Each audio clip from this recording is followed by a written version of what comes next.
In the Supreme Master Ching Hai International Association relief news from Pakistan. In early July 2018, torrential rains pummeled northern Pakistan, causing mass deluges and landslides, damaging homes, roads, and crops. Sadly, 63 people lost their lives. Our beloved Supreme Master Ching Hai lovingly instructed our Pakistan Association members to render aid, providing $14,000 for those who are in need but have not yet received aid, with my prayers for their recovery and wellness in God's love. In addition to the heavy rains, some remote mountain villages were subject to an intense glacial melt due to global warming, further exacerbating the destruction caused by the flooding. While Pakistan government agencies and numerous international NGOs were assisting people in many areas, our relief team learned from the Red Cross where the most vulnerable people were situated who had not yet received any aid.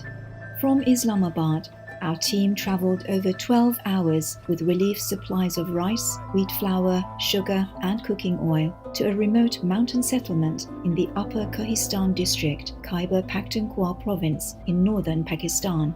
Upon reaching their destination on August 9, our relief team discovered that the devastation to the villagers' home and belongings was absolute. The intense flood washed away everything. Our team members were shown the temporary shelters the people had built out of necessity and how they were living. Local government officers and police supported our team's distribution of basic food needs to 420 families. Just before handing out the food supplies, our team members explained to the flood-afflicted residents that the aid comes from the unconditional love of Supreme Master Ching Hai. The locals were grateful to Master for sending a relief team to one of the most difficult to reach locations. We all love Supreme Master Ching Hai. They help us. Hajra, an 82-year young woman, had a special message for Master.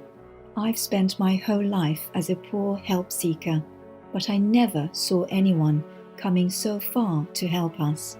Master, you are like an angel who came and helped us. May God bless you. We are grateful Pakistan government and all NGOs helping the flood-stricken citizens. Our deep gratitude to Supreme Master Ching Hai for her infinite love and concern for people most in need, always providing timely help. May peace and harmony return to the flood-affected regions of Pakistan, and may all of humanity swiftly adopt the climate-stabilizing vegan lifestyle. We sincerely pray in heaven's mercy that all people in destitute circumstances receive the love, care, and support they truly require.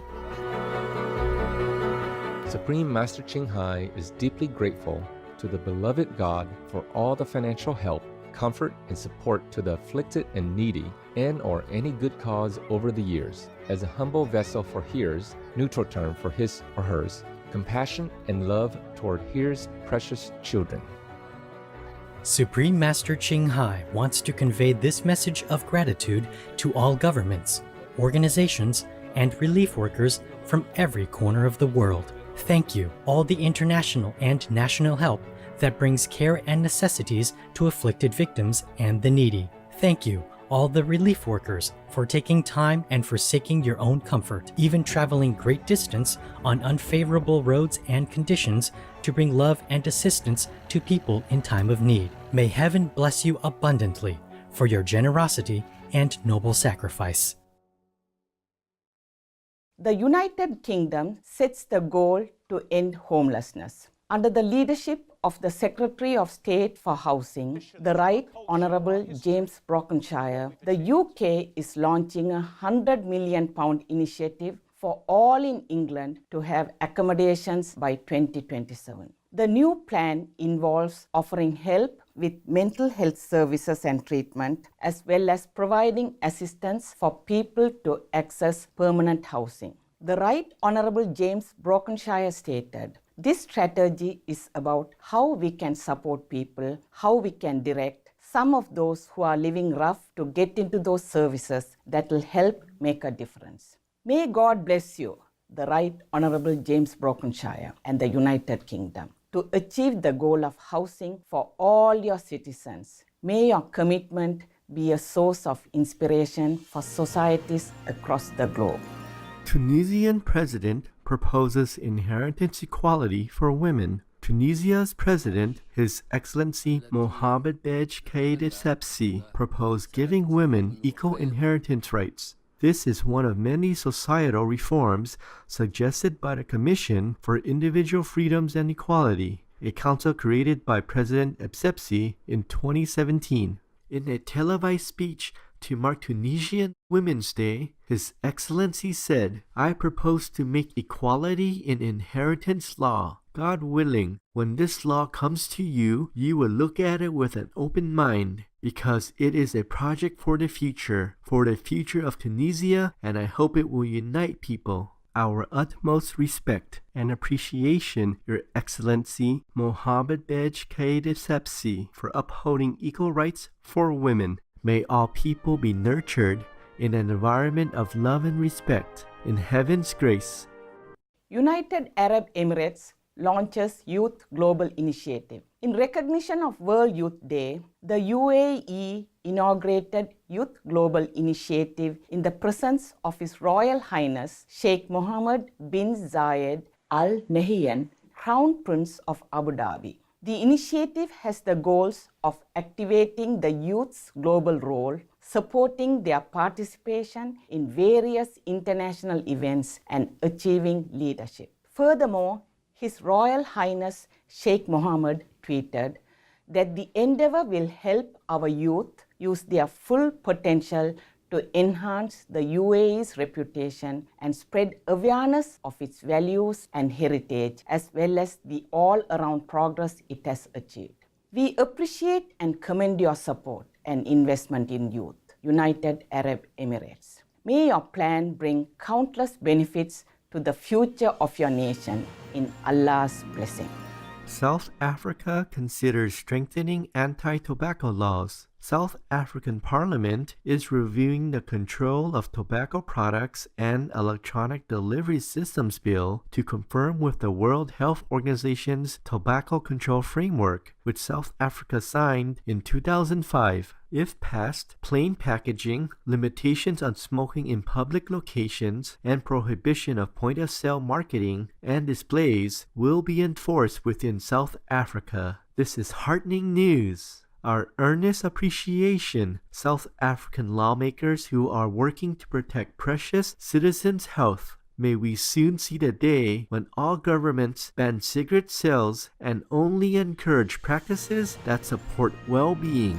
Colombia offers hope to Venezuelan refugees. His Excellency Juan Manuel Santos, outgoing President of Colombia, has provided 440,000 Venezuelan refugees with 2-year residency permits that will enable them to work, go to school, and receive medical care. President Santos stated, "I insist on allowing a humanitarian channel to relieve the suffering of its people." We are deeply gladdened, Your Excellency Juan Manuel Santos, by your benevolent gesture to your neighbors. May all governments show kindness and compassion towards our sisters and brothers in need.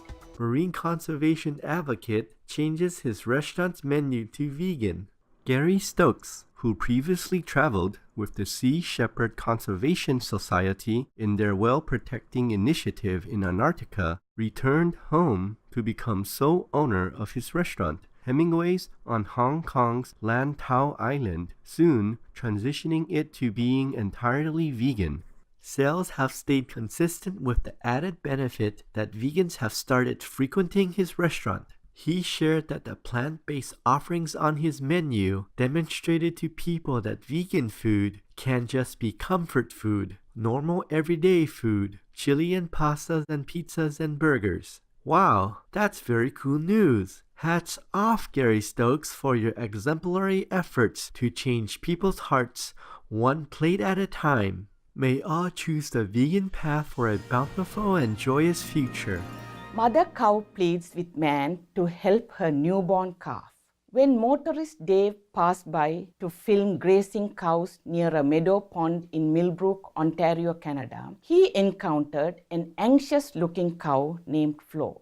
Unlike the others, Flo kept staring at Dave and a spot outside the fence while pawing the ground as well as pacing back and forth. Her unusual behavior soon drew Dave closer to her, at which time he found a newborn calf curled up just outside the wired fence, unable to reach his mother. Dave carefully pushed the calf under the fence, where Flo and her calf happily reunited. Later on, the little calf came up to Dave, and Flo also gave him a grateful look before walking away. What a delightful rescue story, highlighting the depths of animal emotions and intelligence. We are so moved. Thank you, Dave, for understanding Flo and your kind assistance in reuniting them. May all mothers and their children, be it humans or animals, live out their lives in safety, carefree happiness, and love.